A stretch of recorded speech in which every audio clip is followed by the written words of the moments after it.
અમદાવાદની પૂર્વ બેઠક કે જ્યાંથી રોહન ગુપ્તાએ પોતાની ઉમેદવારી પાછી ખેંચી લેતા હાલમાં ફરી એક વખત કોકડું ગૂંચવાઈ ચૂક્યું છે। કોંગ્રેસ મૂંઝવણમાં મુકાઈ ગઈ છે। શહેર કોંગ્રેસ પ્રમુખ હિંમતસિંહ પટેલનું નામ હાલમાં ચર્ચામાં છે।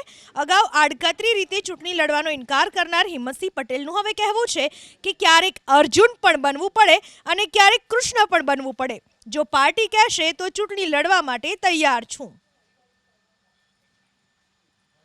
હું આજે પણ પાર્ટીના આદેશને શિરોમાન્ય ગણું છું, શિરોમાન્ય ચઢાવું છું અને પાર્ટીએ જે જવાબદારી મને, હું કાર્યકારી પ્રદેશનો પ્રમુખ હતો અને મને કીધું તમારે શહેર કોંગ્રેસ પ્રમુખની જવાબદારી સ્વીકારવાની, તો મેં હર્ષભરે સ્વીકારી અને આજે એને હું ખૂબ નિષ્ઠાથી નિભાવી રહ્યો છું।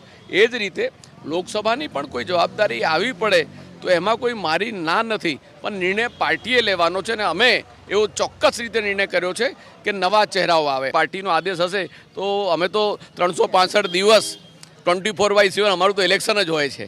અમે ઇલેક્શન મોડમાં જ હોઈએ છીએ કેમ કે અમે સંગઠનના માણસ છીએ।